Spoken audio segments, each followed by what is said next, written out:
आज दिल्ली की Iran embassy में कांग्रेस का एक डेलीगेशन पहुंचा। कांग्रेस नेता पवन खेड़ा ने कहा कि हम कांग्रेस पार्टी की तरफ से यहां ईरान के बहादुर लोगों के साथ अपनी एकजुटता दिखाने आए हैं। उन्होंने कहा करबला की विरासत को कायम रखा है। रमज़ान के इस पवित्र महीने के दौरान ईरान के supreme leader Ayatollah Ali Khamenei शहीद हुए हैं और पूरी कांग्रेस पार्टी की संवेदना उनके साथ है। कांग्रेस पार्टी और राहुल गांधी, सोनिया गांधी शुरू में ही ये बात कह चुके हैं कि हम ईरान के जो शहीद आयतुल्लाह हुए हैं उन पे हुए हमले की मजम्मत करते हैं और वह मोदी सरकार को घेरने पर लगे हैं। Yes, we have come here to express our solidarity on behalf of the Congress Party and on behalf of every citizen of India. Solidarity with the people, brave people of Iran, who have upheld the legacy of Karbala.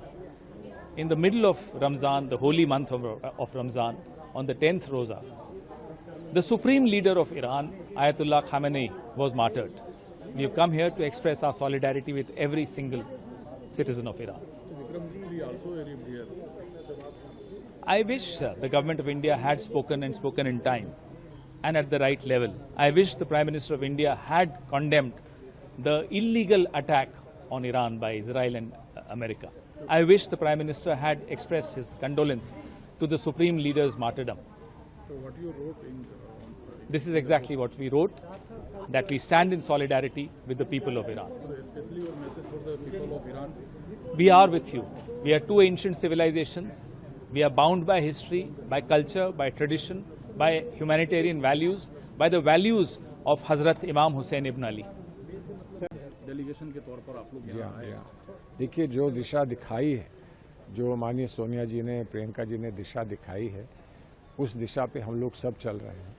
लेकिन कब क्या चीज़ करने की आवश्यकता होती है, formal जो बातें करनी होती हैं, उनका भी निर्वाह हम करते चले जा रहे हैं। ये ज़रूरी था कि एक संदेश पहुँचे कि पूरी कांग्रेस की तरफ से आज हम उन लोगों के साथ खड़े हैं जो अरसों से हमारे साथी रहे, दोस्त रहे। आज उन पर बुरा वक्त है, तो उस बुरा वक्त में हम उनके साथ आकर खड़े हो सकें, इसलिए यहाँ आना बहुत ज़रूरी था और यही हमने करने की कोशिश की है। लेकिन सर, आप कांग्रेस डेलीगेशन की तरफ से आए, गवर्नमेंट के रिप्रेजेंटेटिव के तौर पर विक्रम मिस्त्री आए और उन्होंने भी अपनी सद्भावना जो है यहाँ व्यक्त की। डिफरेंसेस क्या है फिर इसमें? पता नहीं, वो हमको बता दें तो हम डिफरेंसेस बता दें।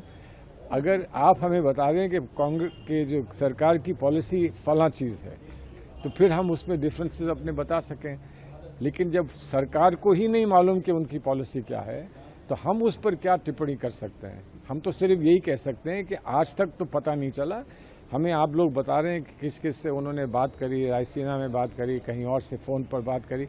अच्छा हुआ कि उन्होंने बात करी, लेकिन उसका अंजाम क्या निकला? अंजाम तो सामने नहीं आ रहा है ना।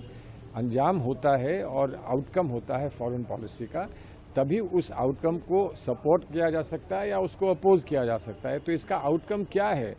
आउटकम तो कुछ समझ में नहीं आता और रीजनिंग समझ में नहीं आती, और क्या क्या स्टेप्स लिए गए हैं वो हमको बताया नहीं जाता, तो हम उस पर क्या टिप्पणी करेंगे? यूनिवर्सली अपोजिशन क्रिटिसाइज कर रही है गवर्नमेंट को। जो इंडो यूएस डील हुआ, उसकी आइन ये है कि अमेरिका 30 दिन की रियायत दे रहा है कि अब रूस का तेल। अगर ये है तो बहुत खतरनाक है कि हम समय समय पर आपको रियायत करेंगे, समय समय पर आपको हम आदेश देंगे, समय समय पर हम आपको कोई इजाज़त देंगे कि आप क्या कर सकते हैं, क्या नहीं कर सकते हैं। अब भारत का ये हाल हो गया है कि लोगों की इजाज़त से भारत अपना काम करेगा या अपने हित में काम करने का अधिकार अब भारत को नहीं रहा। एक सवाल है, इस पर डिस्कशन होना चाहिए। सवाल ये भी है जो आप लोग सब उठा रहे हैं कि हमारे इनविटेशन पर जो जहाज ईरान का आया, जिसे अमेरिका ने डैमेज किया, हालांकि रेस्क्यू के लिए इसको भी नहीं कोई, इस पर भी हमें कुछ नहीं बताते हैं। हमें यही बता दें कि नहीं, हमको रेस्क्यू नहीं करना था या हमें उनको डिफेंड नहीं करना था।